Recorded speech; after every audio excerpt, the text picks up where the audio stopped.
So, where is it and when was it inhabited?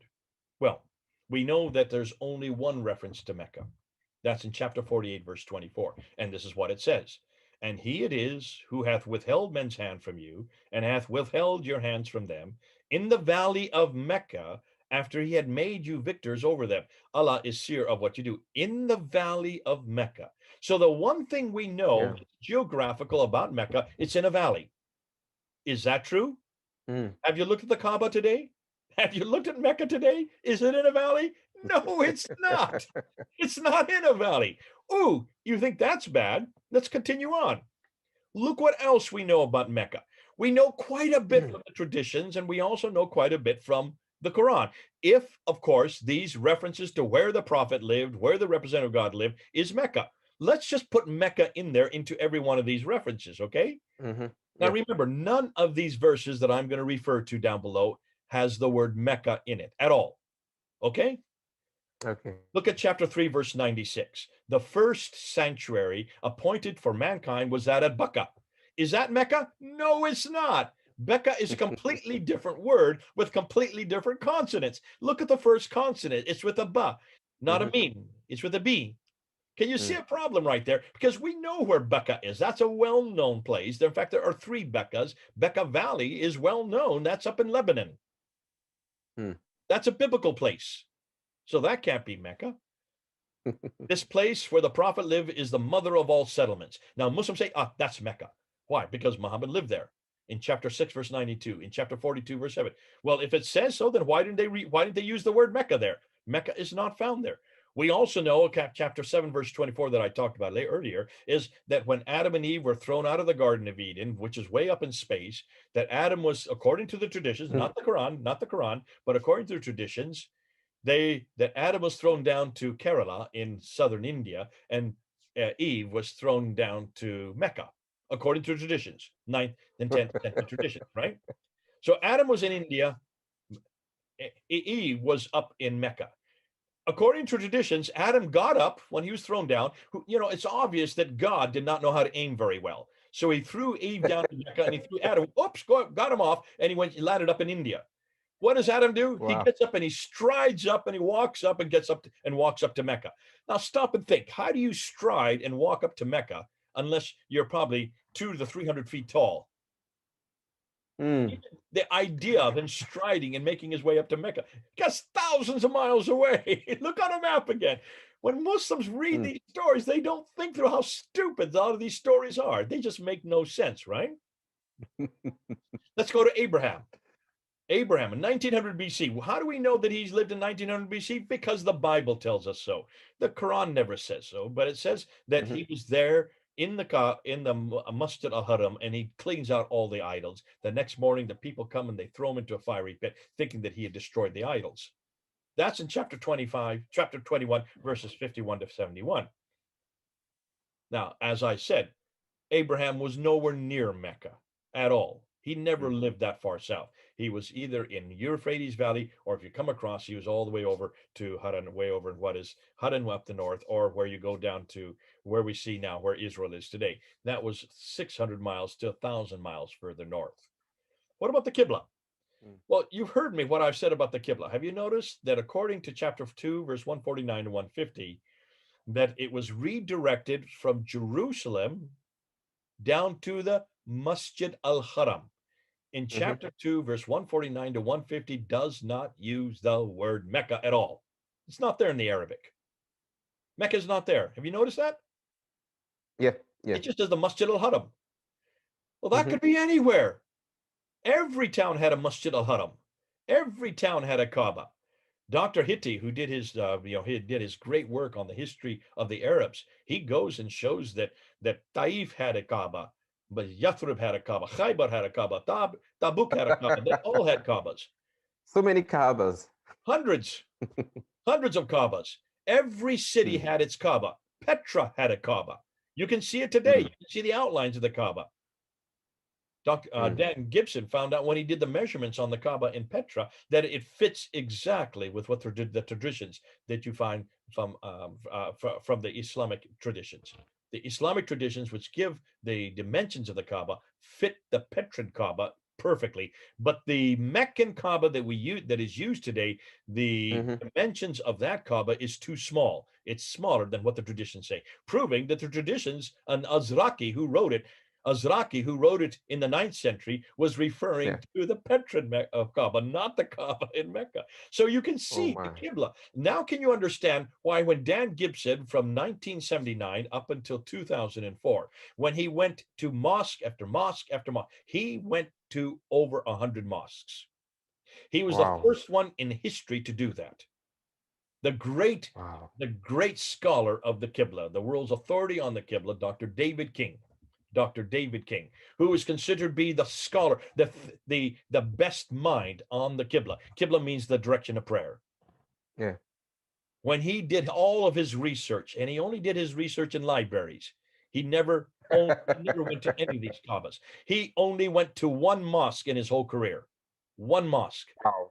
That was the one Just one. in Samarkand in Uzbekistan. That's it. He only went to the Uzbeki mosque. One in his whole career. And yet he is the world authority on the Qibla. How stupid can you be? Seriously. Can you see? How Wow. can you be the world authority and never have gone to any of these mosques that you're talking about?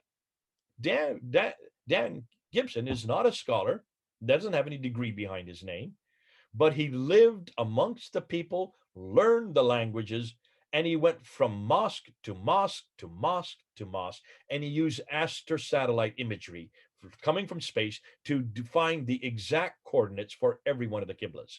No one had Mm-hmm. done that before. No one had done that before. And guess Mm. what he found? None of the Qiblas. None. That includes the Qiblatain Mosque in Medina.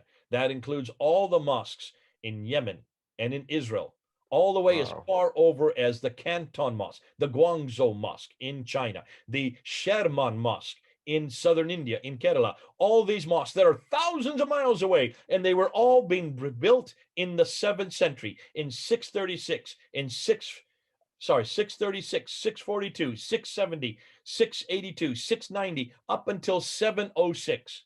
706. Look at the date. That's the 8th Mm. century, right? 706. Mm. Muhammad died in 632, right? Yeah. The Yeah. Qibla was canonized in 624. Am I correct? Mm-hmm. The Qibla was canonized in 624. That's the time that, according to chapter 2, verse 149 to 150 that I just quoted, that's when it was redirected down to, supposedly from Jerusalem down to Mecca. That's what Muslims tell us. Yet every mosque up until 706, every mosque was facing Petra. Facing Petra. Wow. That's way up in Jordan. That's 600 miles further north. That's where the people of Atham would live. That's where the people of Ud live. That's where the people of the Midianites live. They live up there. Every mosque. Because the Qiblas are still there today. They're just ruins, but you can see the wall.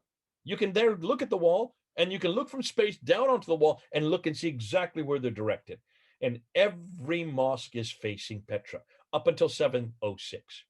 So when was the first mosque that he found? When was the first mosque facing Mecca? Do you know the date? You probably don't. Mm. 727. 727 727. in Bhadba Wow. in Pakistan. The very first mosque that is facing Mecca is not till 727. Muhammad died in 632. Abraham was supposed to have been there in 1900 BC. Adam and Eve were supposed to have been there in the beginning of time. Mm. And not one mosque is facing Mecca until 722. Ooh, can you see how this just destroys everything about Islam and everything about their traditions and everything about Mecca? Now, when did This is all the problematic. mosques face Mecca? And from that time, they have all faced Mecca? Not till 822. Some say not till Wow. 876, because there's still some they think that have been found that are after 822 up until 876. That's the late 9th century that they're still facing Petra or in between or the parallel mosque that Dan talks about. There are 4 Qiblas that he found, not just one, not just 2, but 4 Qiblas. I'm not going to get into that today. What I'm looking at is Mecca. Why is it they don't begin to face Yeah. Mecca until 727? That's 100 years, 100 years after Muhammad. Can you see? This is a Wow. problem, Muslims, and you've got to deal with this. And I'm thank God I don't have to defend this. Thank God I don't have to give an answer to this. Mhm. So let's move on. That's just the first problem, right? Now, Yeah. what other reference do we have? Well, let's go and let's see what else we found. Let's look and see what the traditions, and also what not only just the traditions, but also what. Oh, I've got a mistake here. I can see I've got to change that when I finish this. But let's look and see what the traditions say. The traditions talk about Mecca. Now, by the time the traditions are written down, Ibn Ishaq, forget Ibn Ishaq. He never wrote a thing that we know of. It's Ibn Hisham. That should be Ibn Hisham. Whenever you see Ibn Ishaq, that should be Ibn Hisham. That's a typo. Yeah. There. I forgot to put Hisham's name. We're talking about this book right here. This is the book that it's attributed to him. So it says Ibn Ishaq. Ibn Ishaq didn't write one word of this book. Nothing. Okay, I can see that, but I'm not sure that the audience can see it because your slide is on. So if you want them to see it, you can actually. Oh, there you go. All Okay. right, so that's the book Dr. J is talking The about, life the life of of Muhammad. Muhammad. And it says here, it's Yeah. this is a translation by Alfred Guillaume. This comes from Ibn Hisham. It does not come from Ibn Ishaq. The reason why he's written Ibn Ishaq there is because of pressure by the Muslims. The Muslims are demanding that they use the word Ibn Ishaq, because Ibn Ishaq would have written this in 765. Ibn Hisham actually wrote this in 833. That's why this is he's being politically correct. But that's a lie. That's a lie. Ibn Ishaq has nothing to do with this book. We don't know anything from Ibn Ishaq. Nothing exists from Ibn Ishaq. Nothing has been retained today from 765. Okay, that's a whole nother problem we're not going to get into right now. Yeah, I'm hearing that for the very first time, so I think we have to bring you some other time to engage that. I've never told you this before. Oh my. No, Oh goodness, no, we have a lot yet to learn. Yeah, everything we know about Muhammad's life comes from this book. This is the first reference to his biography. biography. Yeah. Very thick. Mm-hmm. It's very thick. How many pages is it? I'll tell you right now. It is a huge book. It's over 800 pages. These 800 pages have nothing to do with Ibn Ishaq. Ibn Ishaq didn't write one word of this. But Muslims want you to believe that. And so Muslims demand that Alfred Guillaume and all the Europeans who have done the translation for this book, because this was written in Arabic, this was only written in 833, not 765. That's 70 years later, which makes it a real problem for Muslims, because that means for 200 years, no one knew about this man, Muhammad. Listen, Corede, we could go on for hours just on this, but let's get back to Mecca, okay? Yeah. That's for another time. No problem. I'll come back again and we'll do that. We'll do that at another time, okay? So let me no problem. share screen again. Let's get back to this, because we have a lot. We need to get through all this. Now, what the traditions say, what Ibn Hisham al-Buhari, Sahih Muslim, all of them say is this: that this place, now that it is called Mecca, because Mecca was well known by the mid-8th century. By 749, Mecca now was chosen. And we know that it was chosen by the Abbasids. The Abbasids are the ones that choose Mecca. And they change the location of the sanctuary from Petra, and they bring it down to Mecca. So Mecca from 749 on is well known. Okay, here's Ibn Hisham. He's writing in 833, and he says that it's in a valley and it has a parallel valley. Well, you can see there are some problems here. Why would he be saying that when Mecca doesn't have a valley or in a parallel valley? He's referring to earlier traditions. So he's taken, remember, what did Ibn Hisham and what did al-Buhari do? They were given all these traditions from earlier times, and they were to whittle them down and throw out that which was erroneous. So he threw out everything that Ibn Ishaq said and only retained what he wanted. But of course, he just wrote down what these earlier traditions said. And these earlier traditions are all talking about Petra. But they don't want the name Petra there, so they put Mecca in there without realizing that there's some historical problems here, including this one right here. Al-Buhari then talks about that it has a stream going through it. There are no streams in Mecca. None whatsoever. According to Sahih, to Surah 37, and outside the ruins, in fact, 2 different times in the Quran, it refers to the fact that the prophet goes outside, and when he goes outside, he passes the pillar of salt, referring to the pillar of salt of Lot's wife from the time of Abraham, from 1900 BC.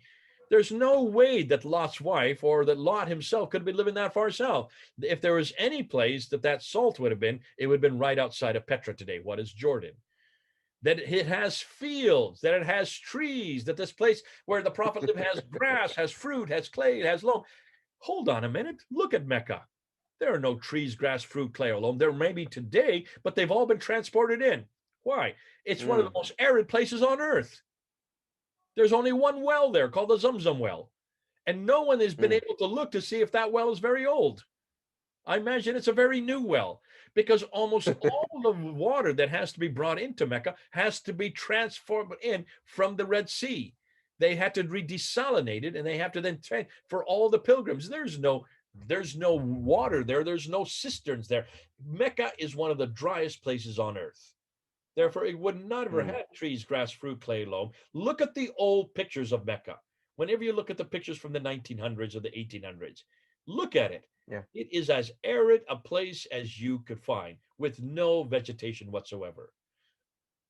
And then it says that according to Sahih 6, Surah 6, sorry, in Surah 16, that there are olive trees there. There are no olive trees in Arabia. The only olive trees that can be grown are way up in the Mediterranean, which is 600 miles further north. And then it says that they have mountains overlooking the Kaaba, looking down onto the Kaaba. Look at any picture of Mecca. There are no mountains there looking down on the Kaaba.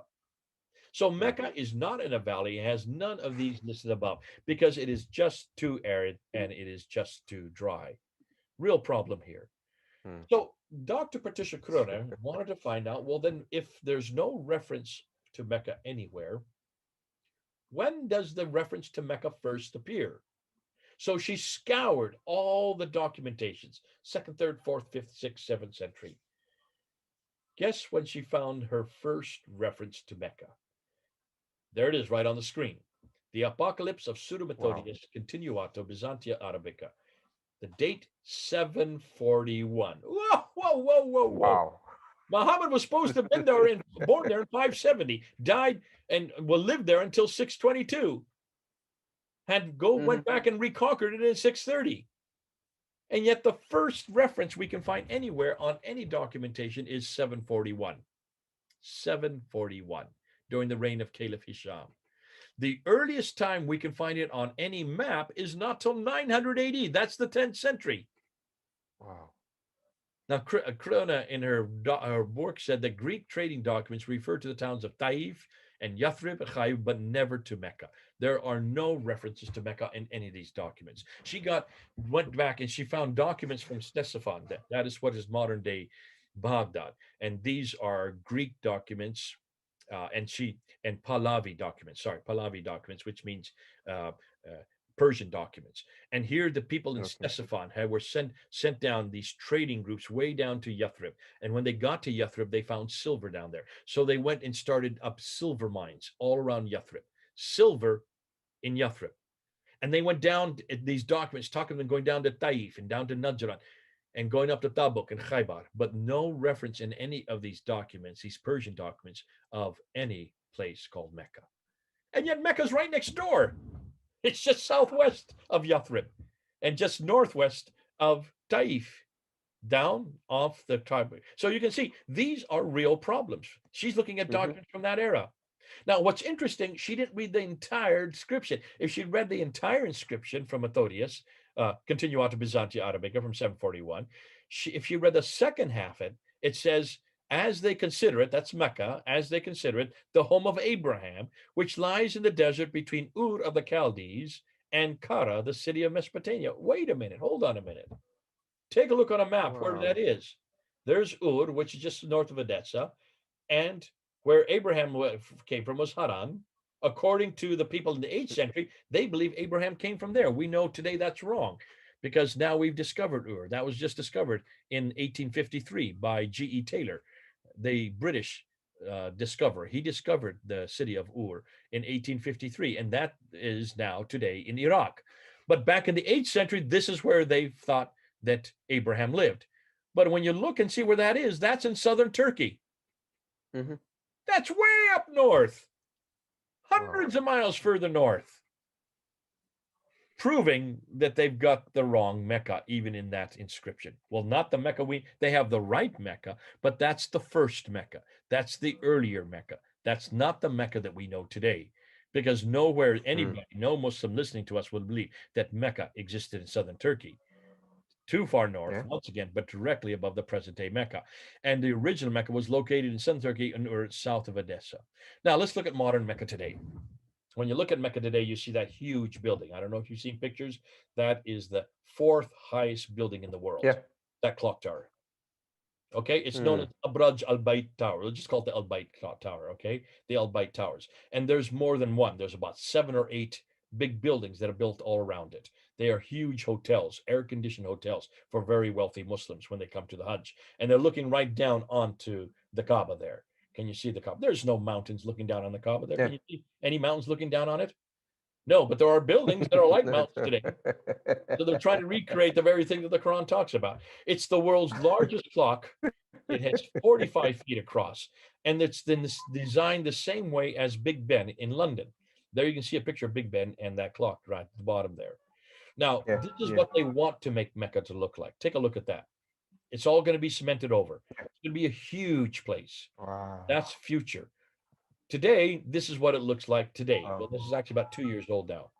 What do you notice? There Mm. are cranes everywhere, right? When you build Yeah, buildings, you yeah. need cranes. But take a look at what they're Hmm. cementing over.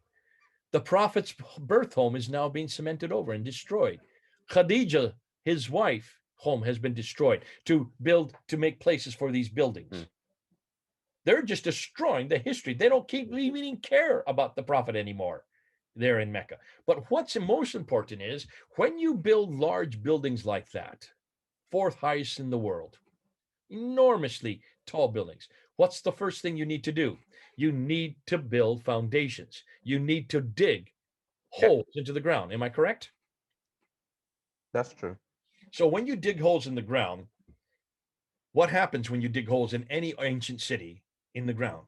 You come across You make artifacts. discoveries. You make Exactly. discovery after discovery. And the Yeah. archaeologists come to the building sites and they say, give us anything you find.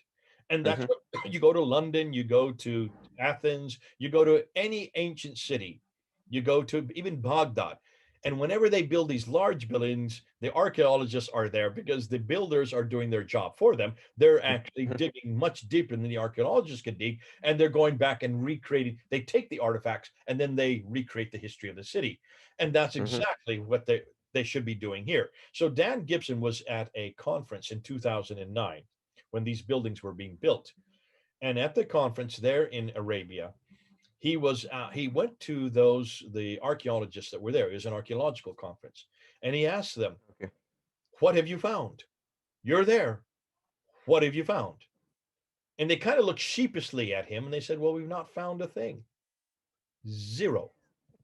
Not a thing. Except they found an Ottoman fort from about 1299 AD.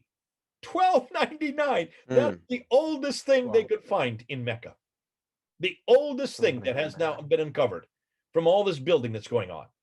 What does that tell you, Corede? Something is actually wrong somewhere. I mean, like you said, if this is the city we're talking about, we should have been discovering things more ancient. In fact, we should be able to go back to the 7th century, the time of Muhammad. But if we can't find anything that have to go way back to that period, probably we're in the wrong place. We should be able to find reference. We should be able to find artifacts all the way back to Abraham. Don't Mm. stop there. Yeah, All the way because back yeah, to Adam and Eve. exactly. If this is the oldest city in Hmm. the world, then why aren't we finding artifacts that go all the way back to Adam and Eve? Ooh, to say nothing of Abraham in 1900. You see, the oldest thing they can find so far is 1299 AD, not BC, AD. Wow. Wow. Wow. That's only Wow. 800 years ago. Only 800 years ago.